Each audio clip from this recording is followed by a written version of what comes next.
Section 1.4 is about intersection of straight lines, and we'll see some applications of this, some important applications of intersection of straight lines. So if we have two lines, L1 and L2, those two lines can be parallel to each other. L1 and L2, they can be parallel to each other if the distance between any two corresponding points is the same everywhere. In this case, we say that L1 is parallel to L2, and we use this notation or this symbol to denote that L1 is parallel to L2. And we have two perpendicular lines, or not necessary to be perpendicular. Two lines can intersect.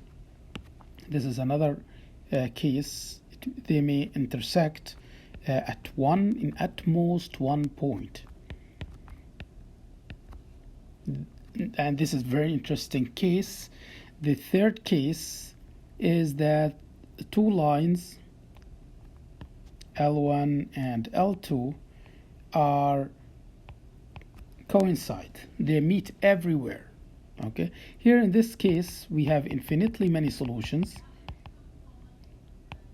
because they meet everywhere, and that means the solution can satisfy them, both of them, everywhere.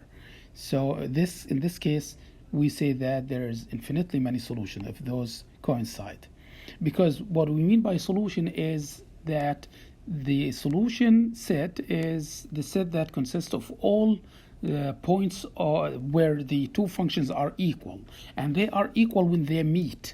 So for example, the last case here, when they are coincide, they meet everywhere. So we say that there is infinitely many solutions. In the second case, they only meet at one point, because two lines either meet everywhere or at one point, or they may be parallel, and in that case they will not meet at any point. So here we have no solution because they don't meet in case 1.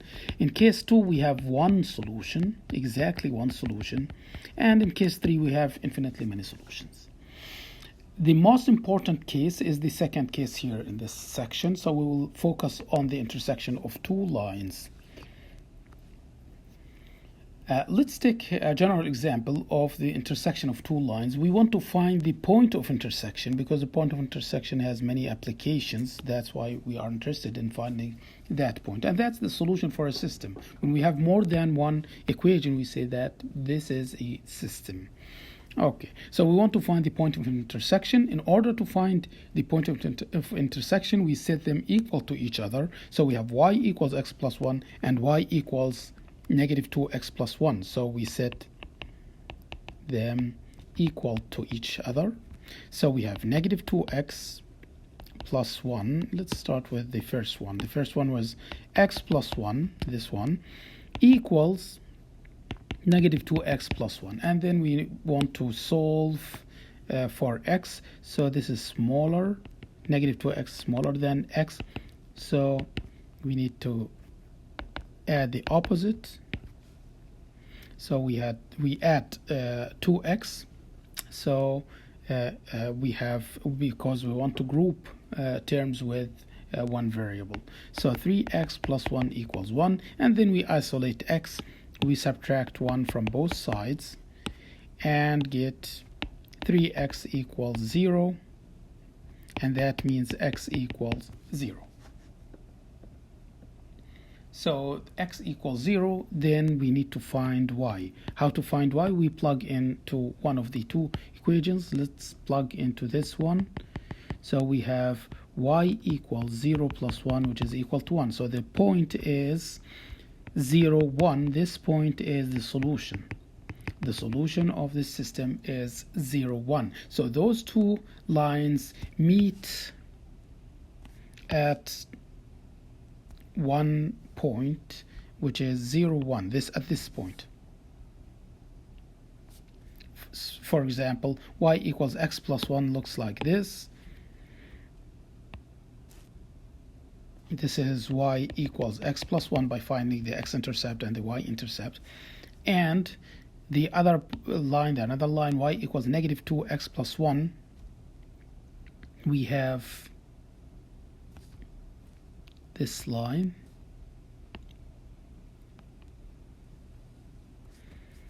So it's decreasing because, as you can see, the slope is negative. Where is the slope? The slope is the coefficient of the coefficient of x. So in this case, it's negative 2. For the first line, it's positive 1, but we don't write it here. When the coefficient is 1 or the power is 1 of the variable, then we don't write that. Okay, so they meet in one point. Okay, now let's take an important example or application of the intersection of two lines. This is called the break-even analysis, or a break-even point.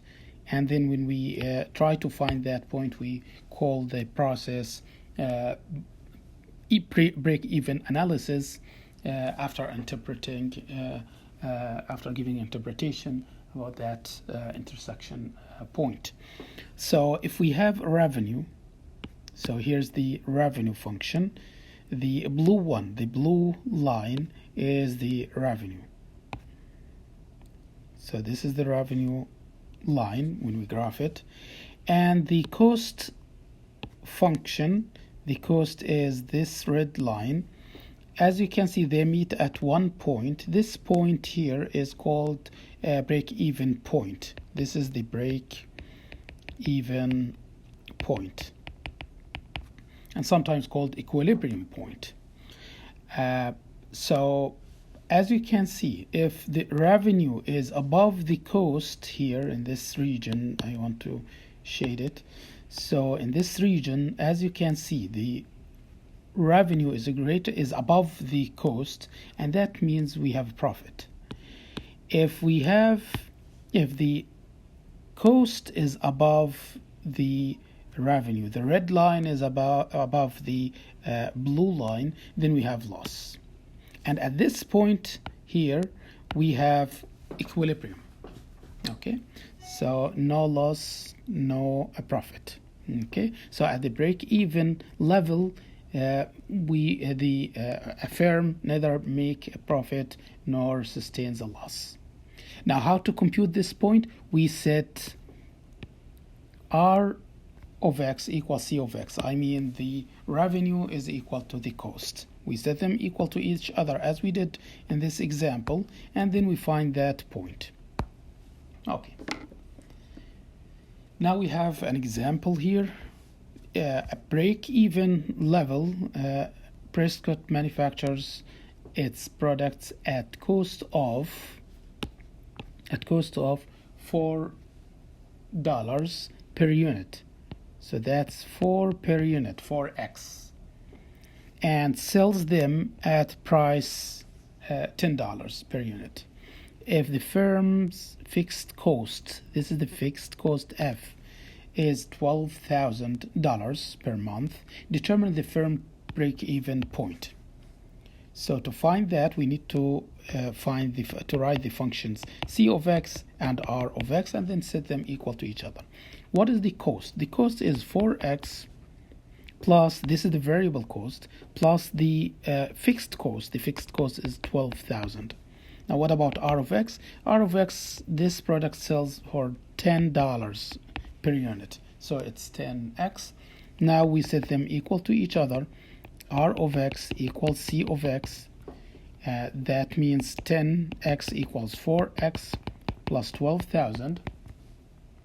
And then we subtract 4x. We have x to the left hand side, x to the right hand side. We need to group them. That means we need to get rid of, or to bring the smaller to the side where the larger existed. So the smaller is 4x, so we subtract 4x from both sides. So 10x minus 4x is 6x, and on the right hand side we have 12,000, and then we divide by 6 the coefficient of x. We find that x equals 2,000. So this is x. Now we need to find r of x to find that point. So revenue at 2,000 is equal to 10 times 2,000, and that's 20,000. So the break-even point is x and r, and that is 2,000 give us 20,000 profit or revenue. Okay, so this point here is called break-even point. So for a break-even operation, the firm should manufacture how many items or units? 2,000 units of its product, resulting in a break-even revenue of 20,000 per month. Now let's take another example. Here we have break-even, and we want to make break-even analysis. So using data given in the previous example, in this example, answer the following questions. What is the loss sustained by the firm if 1,500 units are produced and sold each month? So this is x, this is number of units x, and we want to find to determine the loss. That means we use the profit function. Profit function is equal to the revenue minus the cost function, as we learned from the previous video, or section 1.3. Now r of x is 10x minus c of x. C of x is 4x plus 12,000. And then we simplify, we insert the negative sign here. We have negative 4x, negative 12,000, and that is 6x minus 12,000. This is the profit. Now we plug x equals 1,500.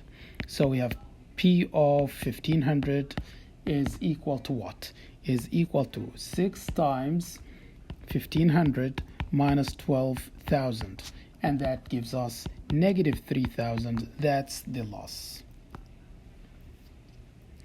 Now, what is the profit of 3,000 units? Let's see what is the profit of 3,000. So we just plug x. X in this case 3,000. So it's 6 times 3,000. We plug this into the formula of the profit. So we have 6,000 monthly profit, $6,000 monthly profit. Now part 3, how many units should the firm produce to realize a minimum monthly profit of 9,000? Okay, so this is the profit. So we apply the formula again. So the formula is P of x equals 6x minus 12,000.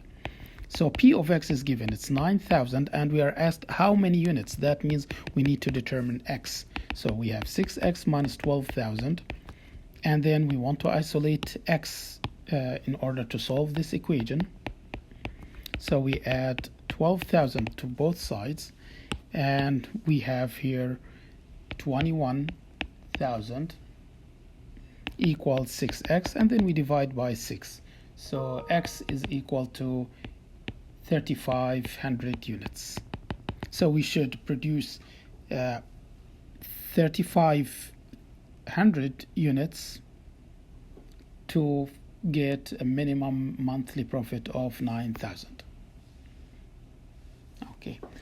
Now another important application, we have in the previous video we studied supply and demand lines or equations. Here we don't use curves because in general they are curves, but in this chapter, since we are working on linear functions, those are lines. So market equilibrium, supply and demand lines or curves in general intersect at an equilibrium price. Okay, so that's market equilibrium. We set the demand equation equal to supply equation and find the intersection. The point of intersection is called market equilibrium. Let's take an example. Here, market equilibrium, we want to study this to determine it. The management of Thermomaster, which manufactures an indoor-outdoor thermometer at its Mexico subsidiary, has determined that the demand equation for its product is this. This is the demand equation, where P is the price of a thermometer in dollars and X is the quantity demanded in units of 1,000. In units of 1,000. Okay, the supply equation is given by this. It's 52x minus 30p plus 45 equals 0, where x is the quantity, number of items or units produced, and the p is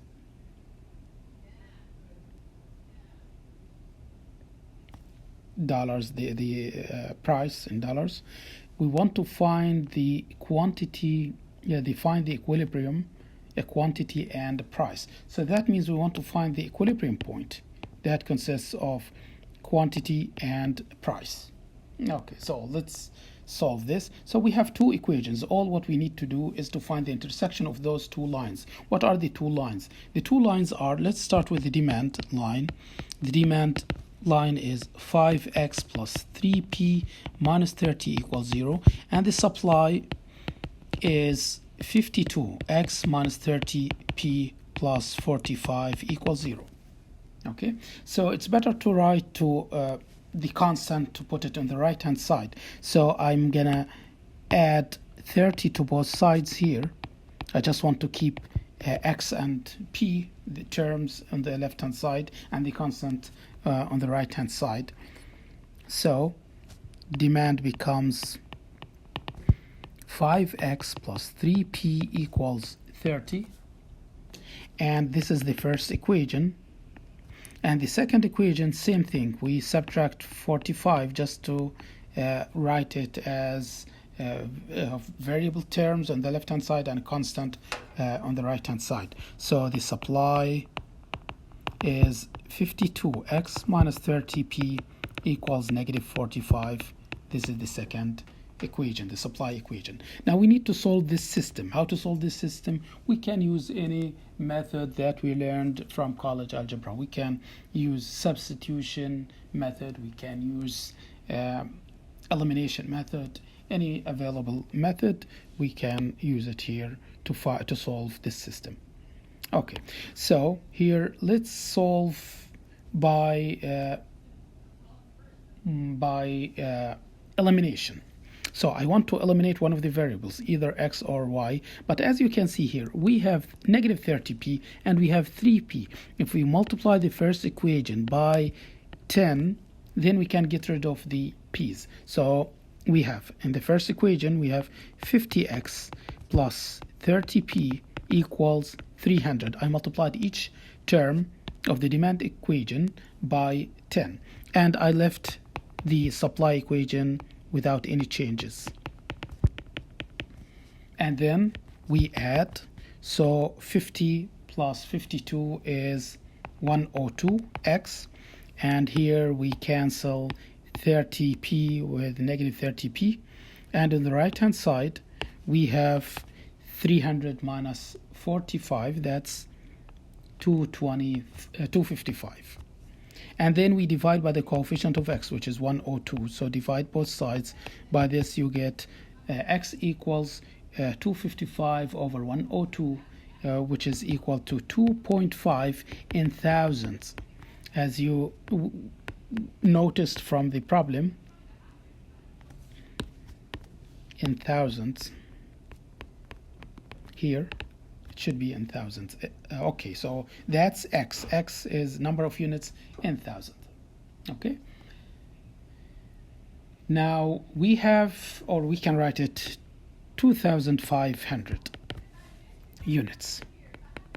Okay, so that's X. Now, once we find X, we can find P from that. So P is, we can use any of the two equations to find P. So we can substitute anywhere, in any of the two equations. So which one is easier? Let's think of the first equation. So we have 5x plus 3p equals 30. And then we plug x. So we have 5 times 2.5 plus 3p equals 30. And then we simplify. We have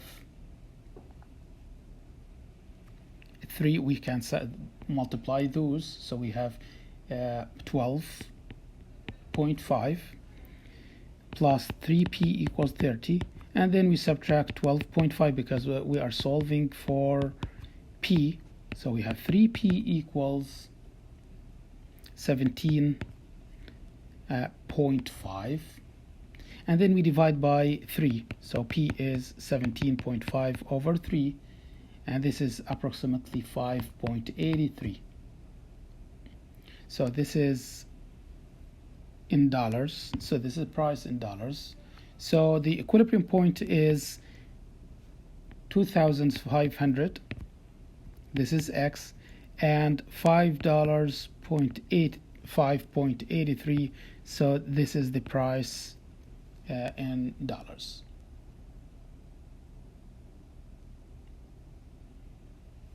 Okay, but this is the price of each item. So this is the price of each item. That's why we have, if we have 2,500, then we need to multiply this by the 2,500.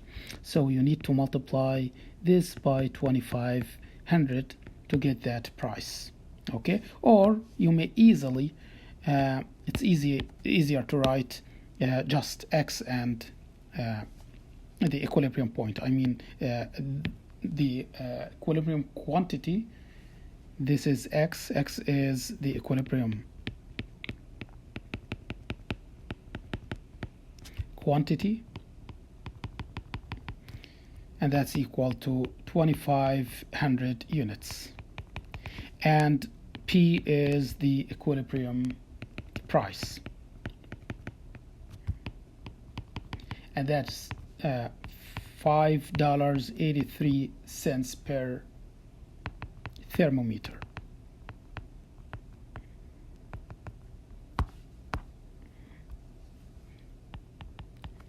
And if you want to write it as an ordered pair, then you need to write it this way. X is 2,500, and then you need to multiply the price, because this is the price of each unit, 5.83, by the 2,500 and put the answer here. Or you may just write it 2.5 and 5.83. So if you keep it this way, that's fine. Okay, so that's the equilibrium quantity and the price. Now let's do another example. So here we have market equilibrium. We want to find it. The quantity demanded for a certain model of DVD player is 8,000 units. So this is number of units X when the price is $260. So we have an ordered pair. We have 8,000 with price 260. Okay, we can write it this way, right? Because we want to find some points. And here we have another information. So this comes from the demand at a unit price of $200. So when the unit price is $200, the quantity demanded increases to $10,000. So we have 10,000 units. So when we have $200, when unit price is $200, then we have 10,000 units. So we have an ordered pair x1 p1 and another one x2 p2. So we have 2 points. Then we can write the demand equation. Let's start with the demand equation. For the demand equation, we need to apply this formula. P minus P1 equals the slope times x minus x1. And then we need to find M. What is M? M is P2 minus P1 over x2 minus x1. P2 is 200 minus P1, 260 over x2, 10,000 minus x1, 8,000. And after computing this, we get negative 0.03. You can use the calculator to find this. Okay, so the slope is negative. That means it's decreasing. Now, after finding this, we plug into the equation. So we have P minus P1. P1 is 260 from the first point here, equals the slope is negative 0.03 times x minus x1. x1 is 8,000. And then we simplify. We need to write it as P equals some linear expression. I mean, we want to isolate P. So let's simplify the right-hand side by distributing negative 0.03 on the expression inside the parentheses. So we have P minus 260 equals negative 0.03x, and then we multiply it by negative 8,000. So this gives us 240. And then you can add 260 to both sides to isolate P. So that gives us P equals negative 0.03x plus 500. So this is the demand equation. Now for part B, we want to find the supply equation. So we need to look for the other information given. Here the manufacturer will not make any players, will not market any players if the price is $100. What does that mean? Will not market any players. That means we have 0 here. So let me use a different color here. We need 2 points as we did for the demand equation. So will not market any players. So that means X is 0. Number of items produced items is 0 if the price is $100. So if P1 is $100, good, or lower. Now, however, for each $50 increase in the unit price above $100, so now we can get another point. So for each $50 increase above $100, that means we got $150. So this is P2. The manufacturer will market an additional 1,000 units. So we have X2 equals 1,000. So this is how we get those 2 points. In the web assign, you'll see some similar example. So it's very important to use 0 when we don't produce any item. For that's X, right? Good. Now, same thing here. We have P minus P1 equals M times X minus X1. Now we need to find M, the slope. The slope is P2 minus P1 over X2 minus X1. P2 is 150 minus P1, 100 over X2, 1000 minus X1, 0. Now, after computing this, we get 0.05. The slope is positive. That means it's increasing. It's increasing function. Good. So we have P minus P1. What is P1? P1 is 100. It's from here. Equals the slope 0.05 times X minus X1. X1 is 0. Now P minus 100 equals 0.05X. I just multiplied this by X. Okay, now that by adding 100, we can find that P is equal to 0.05x plus 100. So this is the supply equation. So this is supply equation, and this is demand equation. Good. Now part C, find the equilibrium quantity and price. To find equilibrium quantity and price, equilibrium, that means we set them equal to each other. So we have this function P, this function P is just set those equal to each other. We start with 0.05x, because this is positive, it's better to start with this. On the left hand side is equal to negative 0.03x plus 500. After setting those equal to each other, we need to group terms with x, so we add 0.03x to both sides, and that gives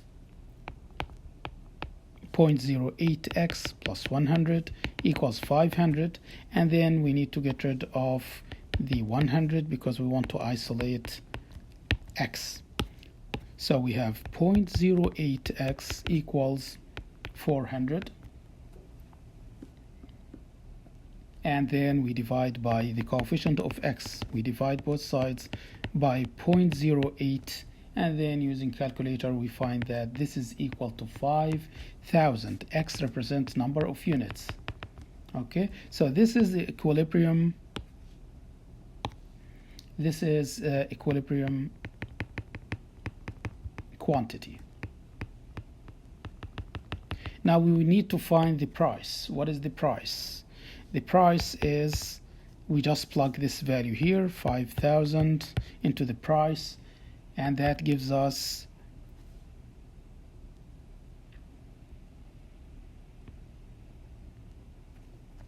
0.05 times x. X is 5,000 plus 100. Computing this, we get $350. That's the price equilibrium, or equilibrium price.